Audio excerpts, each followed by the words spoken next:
Welcome to wishful ಅಡುಗೆ ಮನೆ. ಇವತ್ತು ನಾವು ಸೌತೆಕಾಯಿನ ಇಟ್ಕೊಂಡಿದೀವಿ. ಈ ಸೌತೆಕಾಯಿಂದ ಒಂದು ಡಿಫ್ರೆಂಟ್ ಆಗಿರೋ ವೆರೈಟಿನ ಮಾಡಬಹುದು. ತುಂಬಾನೇ ರುಚಿಯಾಗಿರುತ್ತೆ, ಮನೆಯವರಿಗೆಲ್ಲ ಇಷ್ಟ ಆಗುತ್ತೆ. ಹೇಗ್ ಮಾಡೋದು ಅಂತ ನೋಡೋಣ ಬನ್ನಿ. ನಾನಿಲ್ಲಿ 2 ಸೌತೆಕಾಯಿನ ಬಳಸ್ತೀನಿ ನೋಡಿ. ಇವಾಗ ಸೌತೆಕಾಯಿ ಮೇಲ್ಗಡೆ ಲೇಯರ್ನ ತಕ್ಕೊಳ್ತಾ ಇದೀನಿ. ನಿಮ್ಗೆ ಸೌತೆಕಾಯಿ ಎಳೆದ್ ಅನ್ಸಿದ್ರೆ ಹಾಗೆ ಕೂಡ ಯೂಸ್ ಮಾಡಬಹುದು.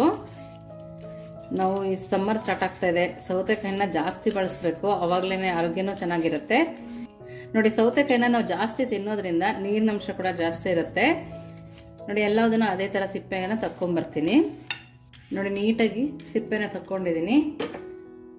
ಇವಾಗ ಇದನ್ನೊಂದ್ಸರಿ ವಾಶ್ ಮಾಡ್ಕೊಂಡ್ಬರ್ಬೇಕು ನೋಡಿ. ಇವಾಗ ಸೌತೆಕಾಯಿನ ತೆಗೆದಿಟ್ಕೊಂಡಿದೀನಿ ತೊಳ್ದಿ.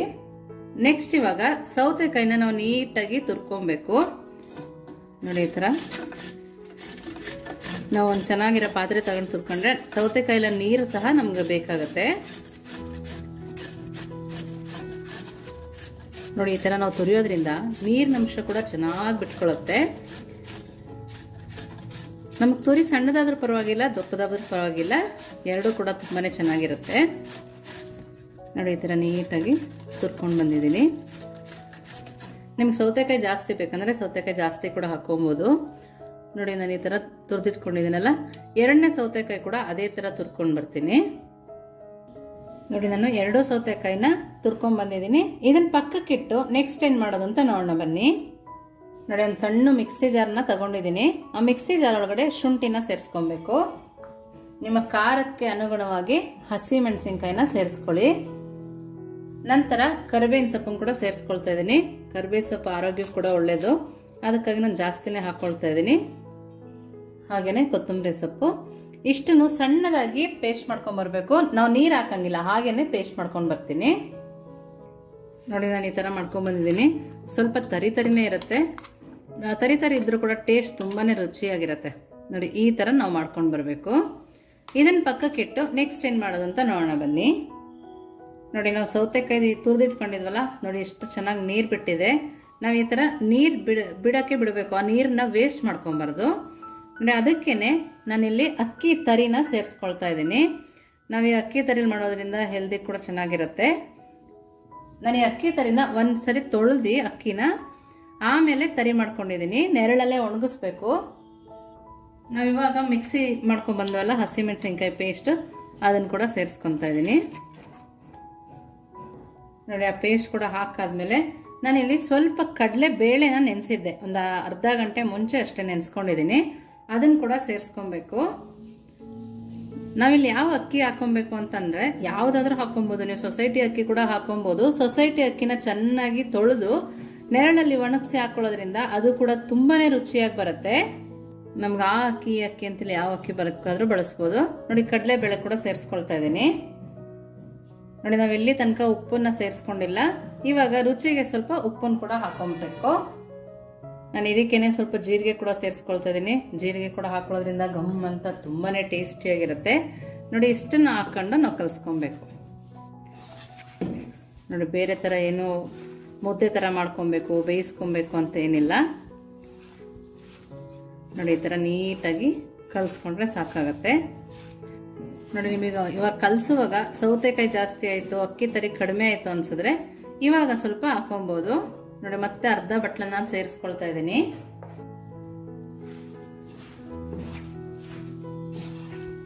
ಸೌತೆಕಾಯಿ ಸ್ಮೆಲ್ ಅಂತೂ ತುಂಬಾನೇ ಚೆನ್ನಾಗಿ ಬರ್ತಾ ಇದೆ. ಕೋಸಂಬರಿ ಮಾಡ್ತೀವಲ್ಲ ಆ ಸ್ಮೆಲ್ ಬರ್ತಾ ಇದೆ, ತುಂಬಾನೇ ರುಚಿಯಾಗಿದೆ ನೋಡಿ. ಈ ತರ ಉಂಡೆ ಕಟ್ಟಕ್ ಬಂದ್ರೆ ಸಾಕು. ಇದನ್ನ ಪಕ್ಕಕ್ಕಿಟ್ಟು ನೆಕ್ಸ್ಟ್ ಏನ್ ಮಾಡೋದು ಅಂತ ನೋಡೋಣ ಬನ್ನಿ ನೋಡಿ. ಮೊದಲಿಗೆ ಒಂದು ಇಡ್ಲಿ ಕುಕ್ಕರ್ನ ತಗೊಂಡು ಕೆಳಗಡೆ ನೀರ್ ಹಾಕಿ ಬಿಸಿ ಮಾಡ್ಕೊಳಕ್ಕೆ ಇಟ್ಕೊಳ್ಳೋಣ.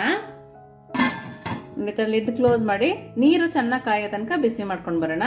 ನೆಕ್ಸ್ಟ್ ಏನ್ ಮಾಡೋದಂತ ನೋಡೋಣ ಬನ್ನಿ ನೋಡಿ. ಬಾಳೆದೆಲೆನ ಸ್ವಲ್ಪ ಬಿಸಿ ಮಾಡ್ಕೊಬೇಕು. ಅವಾಗ ನಾವು ಯಾವ ಶೇಪ್ ಕೊಡ್ತೀವೋ ಆ ಶೇಪ್ ಬರುತ್ತೆ ನೋಡಿ. ಈ ತರ ಎಲ್ಲಾ ಬಾಳೆದೆಲೆನು ನಾನು ಬಿಸಿ ಮಾಡ್ಕೊಂಡು ಬರ್ತೀನಿ.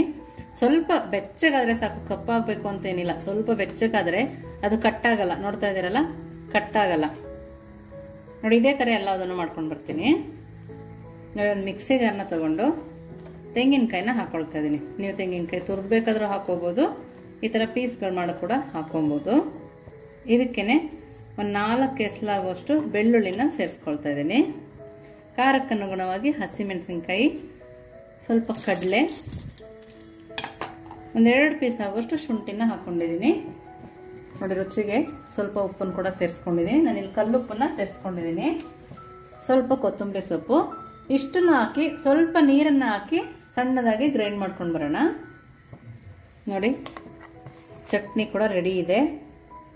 ನೋಡಿ ಈ ಥರ ಸಣ್ಣದಾಗಿ ರುಬ್ಕೊಂಬರ್ಬೇಕು. ದಿಢೀರಾಗಿ ಕೂಡ ಆಗುತ್ತೆ. ಇದು ಪಕ್ಕಕ್ಕಿಟ್ಟು ನೆಕ್ಸ್ಟ್ ಏನು ಮಾಡೋದು ಅಂತ ನೋಡೋಣ ಬನ್ನಿ. ನೋಡಿ ಇವಾಗ ಅಕ್ಕಿ ತರಿ ಮಿಶ್ರಣನ ತಗೊಂಡಿದ್ದೀನಿ. ಇದು ಸೌತೆಕಾಯಿಂದ ಮಾಡೋದ್ರಿಂದ ಸೌತೆಕಾಯಿ ತುಂಬ ನೀರಿನಂಶ ಇರುತ್ತಲ್ವ, ಆ ಸೌತೆಕಾಯಿ ನೀರನ್ನ ಬಿಡ್ತಾ ಇರುತ್ತೆ. ನೋಡಿ ಈ ಥರ ಉಂಡೆ ಮಾಡೋಕ್ಕೆ ಬರೋ ತನಕ ಮಾಡ್ಕೊಬೇಕು. ನಾವು ಬಾಳೆದೆಲೆನ ಬಿಸಿ ಮಾಡ್ಕೊಂಡ್ಬಂದ್ವಲ್ಲ ಅದರೊಳಗಡೆ ಹಾಕ್ಕೊಬೇಕು. ನೋಡಿ ಈ ಥರ ನಾವು ಬಿಸಿ ಮಾಡಿರೋದ್ರಿಂದ ಅದು ಈ ಥರ ನೀಟಾಗಿ ಕುತ್ಕೊಳ್ಳುತ್ತೆ. ನೋಡಿ ಎಲ್ಲವುದನ್ನು ಅದೇ ಥರ ಮಾಡ್ಕೊಂಡು ಬರೋಣ. ನೋಡಿ ಇವಾಗ ನೀರು ಚೆನ್ನಾಗಿ ಕಾದಿದೆ. ನೋಡಿ ಇವಾಗ ನಾವು ಮಾಡ್ಕೊಂಡ್ವಲ್ಲ ಅದನ್ನು ಇಟ್ಕೊಳ್ತಾ ಇದ್ದೀವಿ. ಸೌತೆಕಾಯಿ ಅಕ್ಕಿ ತರಿ ಕಡುಬು. ನೋಡಿ ನಾನು ಕೆಲವೊಂದು ಪುಟ್ಟಾಣಿಗೆ ಮಾಡ್ಕೊಂಡಿದ್ದೀನಿ. ನಾವು ಇದನ್ನು ಇಟ್ಕೊಂಡು 5 ರಿಂದ 10 ನಿಮಿಷ ಐ ಫ್ಲೇಮಲ್ಲೇ ಬೇಯಿಸ್ಕೊಬೇಕು. ಐ ಫ್ಲೇಮಲ್ಲಿ ಬೇಯಿಸೋದ್ರಿಂದ ತುಂಬ ಚೆನ್ನಾಗಿ ಬೇಯುತ್ತೆ. ಒಂದ್ರ ಮೇಲೆ ಒಂದು ಕೂಡ ಇಡ್ಬೋದು, ಆದರೆ ಚೆನ್ನಾಗಿ ಬೇಯಿಸ್ಕೊಬೇಕು. ನೋಡಿ ಲಿಡ್ಡನ್ನು ಕ್ಲೋಸ್ ಮಾಡಿ ಐ ಫ್ಲೇಮಲ್ಲೇ 5 ರಿಂದ 10 ನಿಮಿಷ ಬೇಯಿಸ್ಕೊತೀನಿ. ನಾವು ಚೆನ್ನಾಗಿ ಬೇಯಿಸಿಲ್ಲ ಅಂದರೆ ಅದು ಬಿಡಿಸ್ಕೊಳ್ಳೋ ಚಾನ್ಸಸ್ ಜಾಸ್ತಿ ಇರುತ್ತೆ. ಈಗ ಬೇಯಿಸ್ಕೊಂಡು ಬರೋಣ. ನೋಡಿ ಇವಾಗ 5 ರಿಂದ 10 ನಿಮಿಷ ಆಗಿದೆ. ನೀವು ಇಲ್ಲಿ ಮುಟ್ಟು ನೋಡಿದ್ರೆ ಸಾಕು ಗೊತ್ತಾಗುತ್ತೆ ಬೆಂದಿದೆಯಾ ಇಲ್ವಾ ಅಂತೇಳಿ. ನೋಡಿ ಬೆಂದಿದೆ. ಇವಾಗ ನಾನು ಸ್ಟವನ್ನು ಆಫ್ ಮಾಡಿ 5 ನಿಮಿಷ ತಣ್ಣಗೆ ಹಾಕ್ಬಿಡ್ತೀನಿ. ಬಿಸಿನಲ್ಲೇ ತೆಗೆದ್ರೆ ಅದು ಪುಡಿ ಪುಡಿ ಆಗೋ ಚಾನ್ಸಸ್ ಇರುತ್ತೆ. ಇದು ತಣ್ಣಗೆ ಮಾಡ್ಕೊಂಡು ಬರೋಣ. ನೋಡಿ ಇವಾಗ ರೆಡಿ ಇದೆ. ಸ್ವಲ್ಪ ತಣ್ಣಗಾಗಿದೆ. ನೋಡ್ತಾ ಇದ್ದೀರಲ್ಲ ಎಷ್ಟು ಅದ್ಭುತವಾಗಿ ಬಂದಿದೆ. ಸ್ಮೆಲ್ಲು ಕೂಡ ಅಷ್ಟೇ ಚೆನ್ನಾಗಿದೆ. ಬಾಳೆದೆಲೆಯಲ್ಲಿ ಮಾಡೋದ್ರಿಂದ ಹೆಲ್ದಿಯಾಗಿ ಕೂಡ ಇರುತ್ತೆ. ನೋಡಿ ಎಲ್ಲವೂ ಅದೇ ಥರ ಬಂದಿದೆ. ರುಚಿಯಲ್ಲಿ ಅದ್ಭುತ ಮತ್ತು ಡಿಫ್ರೆಂಟಾಗಿ ಕೂಡ ಇರುತ್ತೆ. ಕಡುಬು ಕೂಡ ರೆಡಿ ಇದೆ. ಹಾಗೆಯೇ ಹಾಸನ್ ಸೈಡ್ ಕೊಕೊನಟ್ ಚಟ್ನಿ ಕೂಡ ರೆಡಿ ಇದೆ. ಕಡುಬಿನ ಜೊತೆಗೆ ಚಟ್ನಿ ತಿಂತಾ ಇದ್ರೆ ನಿಮಗೆ ರುಚಿ ನೋಡಿದರೆ ಗೊತ್ತಿರುತ್ತೆ. ಗೊತ್ತಿಲ್ಲ ಅಂದರೆ ಒಂದ್ಸರಿ ಮಾಡಿ ನೋಡಿ, ತುಂಬಾ ರುಚಿಯಾಗಿರುತ್ತೆ. ನೋಡಿ ನಾವು ಕರೆಕ್ಟಾಗಿ ಬೇಯಿಸ್ಕೊಂಡಿರೋದ್ರಿಂದ ಅದು ಪುಡಿ ಪುಡಿ ಕೂಡ ಆಗಿಲ್ಲ. ನೋಡ್ತಾ ಇದ್ದೀರಲ್ಲ. ನೋಡಿ ಕಡಲೆಬೇಳೆ ಕೂಡ ಇದು ಸಿಗುತ್ತೆ ಬಾಯಿಗೆ. ನೋಡಿ ಚಟ್ನಿ ಜೊತೆಗೆ ತಿಂದು ಹೇಳ್ತೀನಿ. ಆ ಸೌತೆಕಾಯಿ ಸ್ಮೆಲ್ಲು, ಅಕ್ಕಿ ತರಿ ಕೂಡ ಕರೆಕ್ಟಾಗಿ ಬೆಂದಿದೆ. ತುಂಬಾ ರುಚಿಯಾಗಿದೆ. ರುಚಿ ಅಂತೂ ಅದ್ಭುತ ಅಂತ ಹೇಳ್ಬೋದು. ನೀವು ಒಂದ್ಸರಿ ಮನೇಲಿ ಮಾಡಿ ಹೇಗಿತ್ತು ಅಂತ ವಿಶ್ ಫುಲ್ ಅಡುಗೆ ಮನೆಗೆ ಕಮೆಂಟ್ ಮಾಡೋದನ್ನ ಮರಿಬೇಡಿ.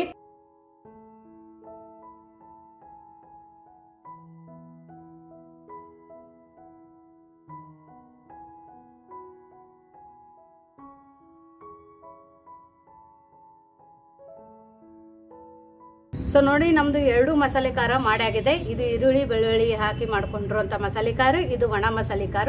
ಇದು ಆದ್ರೂ 4 ವರ್ಷ ಇಟ್ಕೋಬಹುದು, ಇದನ್ನಾದ್ರೂ 2 ವರ್ಷ ಇಟ್ಕೋಬಹುದು. ಎಲ್ಲರಿಗೂ ನಮಸ್ಕಾರ. ವೆಲ್ಕಮ್ ಟು ವಿಶ್ ಫುಲ್ ಅಡುಗೆ ಮನೆ. ನಾನಿವತ್ತು ತುಂಬಾನೇ ಡಿಫ್ರೆಂಟ್ ಆಗಿ ಒಂದು ರೆಸಿಪಿನ ಮಾಡ್ತಾ ಇದ್ದೀನಿ. ಹೇಗೆ ಮಾಡೋದಂತ ತೋರಿಸ್ತೀನಿ, ನೋಡೋಣ ಬನ್ನಿ. ನೋಡಿ ಮೊದಲಿಗೆ 1 ಕಪ್ ಆಗುವಷ್ಟು ಗೋಧಿ ಹಿಟ್ಟನ್ನು ತಗೊಂಡಿದ್ದೀನಿ. ಜರಡಿ ಮಾಡಿ ಕೂಡ ತಗೊಂಡಿದ್ದೀನಿ. ನಾವು ಜರಡಿ ಮಾಡಿದ್ರೇ ತುಂಬ ಚೆನ್ನಾಗಿ ಬರುತ್ತೆ. ನೋಡಿ ಒಂದು ಮಿಕ್ಸಿ ಜಾರ್ ಒಳಗಡೆ ಹಾಕ್ಕೊಳ್ತಾ ಇದ್ದೀನಿ ನಾನು. ಅದೇ ಮಿಕ್ಸಿ ಜಾರ್ ಒಳಗಡೆ ಉಪ್ಪಿಟ್ಟಿನ ರವೆನ ತಗೊಂಡಿದ್ದೀನಿ. ನೋಡ್ತಾ ಇದ್ದೀರಲ್ಲ, ಈ ಥರ ರವೆನ ತಗೊಬೇಕು. ಇದನ್ನು ಕೂಡ ಮಿಕ್ಸಿ ಜಾರ್ ಒಳಗಡೆ ಹಾಕ್ಕೊಳ್ತಾ ಇದ್ದೀನಿ. ನಾವು 1 ಕಪ್ ಗೋಧಿ ಹಿಟ್ಟನ್ನು ತಗೊಂಡ್ರೆ 3/4 ಕಪ್ ಆಗುವಷ್ಟು ರವೆನ ತಗೊಬೇಕು. ನೋಡಿ ಅವೆರಡು ಹಾಕೊಂಡಿದೀವಲ್ಲ. ಇವಾಗ ನಿಂಬೆಹಣ್ಣನ್ನು ಹಿಂಡ್ಕೊಬೇಕು. ನಾವು ಬೀಜನ ತೆಗೆದು ನಿಂಬೆಹಣ್ಣ ಮಿಕ್ಸಿ ಜಾರ್ ಒಳಗಡೆ ಹಾಕೋಬೇಕು. ನಾನು ಅರ್ಧ ಹೋಳು ನಿಂಬೆಹಣ್ಣು ಕೂಡ ಹಿಂಡ್ಕೊಂಡಿದ್ದೀನಿ. ತುಂಬ ಚೆನ್ನಾಗಿ ಬರುತ್ತೆ. ನೋಡಿ ಇವಾಗ ಫುಲ್ ನಿಂಬೆಹಣ್ಣನ್ನು ನಾನು ಹಿಂಡ್ಕೊಂಡಿದ್ದೀನಿ. ಇವಾಗ ಸ್ವಲ್ಪ ಉಪ್ಪನ್ನು ಕೂಡ ಸೇರಿಸ್ಕೊಳ್ತಾ ಇದ್ದೀನಿ. ನೋಡಿ ಇಷ್ಟನ್ನು ಹಾಕಿ ಸ್ವಲ್ಪ ಸ್ವಲ್ಪ ನೀರು ಹಾಕಿ ನಾನು ಗ್ರೈಂಡ್ ಮಾಡ್ಕೊಂಬರ್ತೀನಿ. ತೀರಾ ತೆಳುನೂ ಗ್ರೈಂಡ್ ಮಾಡ್ಕೊಬಾರ್ದು, ತೀರಾ ಗಟ್ಟಿನೂ ಇರಬಾರ್ದು. ಸ್ವಲ್ಪ ಸ್ವಲ್ಪ ನೀರು ಹಾಕಿ ಈ ಇಡ್ಲಿ ಬ್ಯಾಟರ್ ಬರುತ್ತಲ್ಲ ಆ ಥರ ಗ್ರೈಂಡ್ ಮಾಡ್ಕೊಂಡು ಬರ್ತೀನಿ. ನೋಡಿ ಈ ಹದಕ್ಕೆ ನಾನು ಮಿಕ್ಸಿ ಮಾಡ್ಕೊಂಡು ಬಂದಿದ್ದೀನಿ. ನೋಡ್ತಾ ಇದ್ದೀರಲ್ಲ, ಈ ಹದ ಇರಬೇಕು. ನಾವು ಉದ್ದಿನ ವಡೆ ಮಾಡ್ತೀವಿ ನೋಡಿ, ಆ ಹದ ಬಂದಿದೆ. ನಾನು ಇದನ್ನು ಒಂದು ಬೌಲ್ಗೆ ಹಾಕ್ಕೊಳ್ತೀನಿ. ನೋಡಿ ಬ್ಯಾಟರ್ನ ಸೇರಿಸ್ಕೊಳ್ತಾ ಇದ್ದೀನಿ. ನಮಗೆ ಇಷ್ಟೇ ತಿಕ್ಕಿರಬೇಕು ಬ್ಯಾಟರು, ಮತ್ತೆ ಲೂಸ್ ಮಾಡ್ಕೊಬಾರ್ದು ನೋಡಿ. ಅದೇ ಮಿಕ್ಸಿ ಜಾರಿಗೆ ಸ್ವಲ್ಪ ನೀರು ಹಾಕಿ ಎಲ್ಲ ಹಿಟ್ಟನ್ನು ಕೂಡ ಬೌಲ್ಗೆ ಹಾಕ್ಕೊಳ್ತಾ ಇದ್ದೀನಿ ನೋಡಿ. ಈ ಥರ ಕೈ ಆಡಿಸ್ಬಿಟ್ಟು ಗಂಟುಗಳಿದ್ರೆ ಕ್ಲೀನಾಗಿ ಹೋಗ್ಬೇಕು, ಆ ಥರ ಕೈ ಆಡಿಸ್ಕೊಬೇಕು ನೋಡಿ. ಹಿಟ್ಟು ಕೂಡ ಯಾವ ಥರ ಹೋಗ್ತಾ ಇದೆ.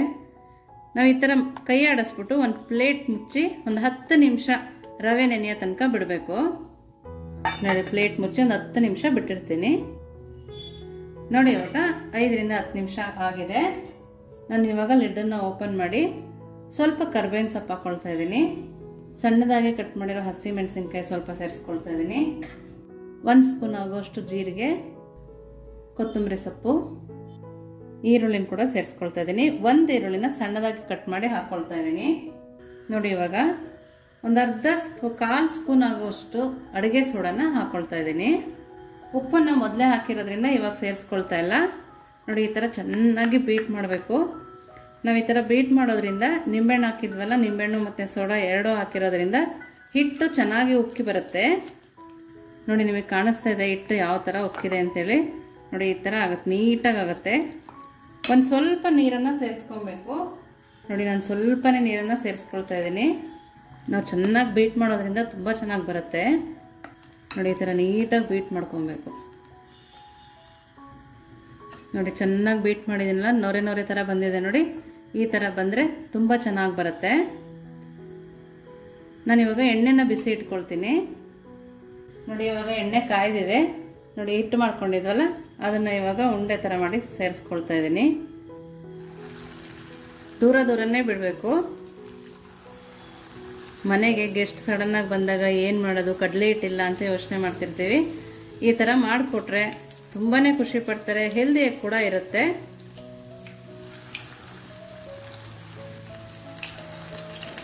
ನಾನು ಎಣ್ಣೆನ ಐ ಫ್ಲೇಮಲ್ಲಿ ಕಾಯಿಸ್ಕೊಂಡಿದ್ದೆ ನೋಡಿ. ಕಲರ್ ಕೂಡ ಎಷ್ಟು ಚೆನ್ನಾಗಿ ಕಾಣಿಸ್ತಾ ಇದೆ. ಗೋಧಿ ಹಿಟ್ಟಿಂದ ಮಾಡಿದ್ದೀವಿ ಅಂತ ಯಾರೂ ಹೇಳಲ್ಲ ನೋಡಿ. ಎಷ್ಟು ದಪ್ಪ ದಪ್ಪ ಕೂಡ ಬಂದಿದೆ. ನೀವು ಸಬ್ಸ್ಕ್ರೈಬ್ ಮಾಡೋದು ಮರ್ತಿದ್ರೆ ಈ ಟೈಮಲ್ಲಿ ಸಬ್ಸ್ಕ್ರೈಬ್ ಮಾಡ್ಬೋದು. ನಮ್ಮ ಚಾನಲ್ನ ಲೈಕ್ ಮಾಡಿ, ಶೇರ್ ಮಾಡಿ ನೋಡಿ. ಎರಡೂ ಸೈಡು ಬೇಯಿಸ್ಕೊಬೇಕು. ಸಂಜೆ ಟೈಮ್ ಟೀ ಸ್ನ್ಯಾಕ್ಸ್ ಆಗಿ ಕೂಡ ಮಾಡ್ಕೊಬೋದು. ತುಂಬಾ ಚೆನ್ನಾಗಿರುತ್ತೆ. ಮಳೆ ಬರಬೇಕಾದ್ರೆ ತಿಂದರೆ ಕೂಡ ಚೆನ್ನಾಗಿರುತ್ತೆ. ಕಡಲೆ ಹಿಟ್ಟು, ಉದ್ದಿನಬೇಳೆ ಇಲ್ಲ ಅಂದರೆ ಕೂಡ ಈ ಥರ ಮಾಡ್ಕೊಬೋದು. ರುಚಿಯಾಗಿರುತ್ತೆ. ಸಾಸ್ ಜೊತೆಗೆ ತಿನ್ಬೋದು.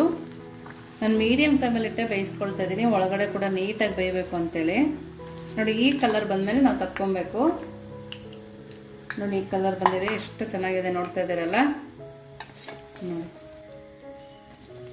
ನೋಡಿ. ಎಲ್ಲ ತಕ್ಕೊಂಡಿದ್ದೀನಿ ನಾನು, ನೋಡ್ತಾ ಇದ್ದೀರಲ್ಲ. ಎಲ್ಲದ ಬೋಂಡ ಕೂಡ ರೆಡಿ ಮಾಡಿ ಇಟ್ಕೊಂಡಿದ್ದೀನಿ. ಸಾಸ್ ಜೊತೆ ತಿನ್ಬೋದು, ಚಟ್ನಿ ಜೊತೆ ತಿನ್ಬೋದು, ನಿಮ್ಗೆ ಏನು ಇಷ್ಟ ಅದ್ರ ಜೊತೆ ತಿನ್ಬೋದು. ಹಾಗೆ ಕೂಡ ತಿಂದರೆ ತುಂಬ ಚೆನ್ನಾಗಿರುತ್ತೆ. ಒಳಗಡೆ ಈರುಳ್ಳಿ, ಹಸಿ ಮೆಣಸಿನ್ಕಾಯಿ ಇರೋದ್ರಿಂದ ಕ್ರಿಸ್ಪಿಯಾಗಿದೆ ನೋಡಿ. ನೋಡ್ತಾ ಇದ್ದೀರಲ್ಲ ನೋಡಿ, ಇಷ್ಟು ಕ್ರಿಸ್ಪಿಯಾಗಿದೆ. ನಿಮಗೆ ಕಡಲೆ ಹಿಟ್ಟಲ್ಲಿ ಕೂಡ ಇಷ್ಟು ಕ್ರಿಸ್ಪಿಯಾಗಿ ಬರಲ್ಲ, ಅಷ್ಟು ಕ್ರಿಸ್ಪಿಯಾಗಿದೆ. ಸೌಂಡ್ ಕೇಳ್ತದೆ ನೋಡಿ, ತುಂಬಾ ಚೆನ್ನಾಗಿದೆ. ನೀವು ಒಂದ್ಸರಿ ಮಾಡಿ ಹೇಗಿತ್ತು ಅಂತ ವಿಶ್ಫುಲ್ ಅಡುಗೆ ಮನೆಗೆ ಕಮೆಂಟ್ ಮಾಡಿ, ಲೈಕ್ ಮಾಡಿ, ಶೇರ್ ಮಾಡಿ, ಸಬ್ಸ್ಕ್ರೈಬ್ ಮಾಡಿ. Thank you.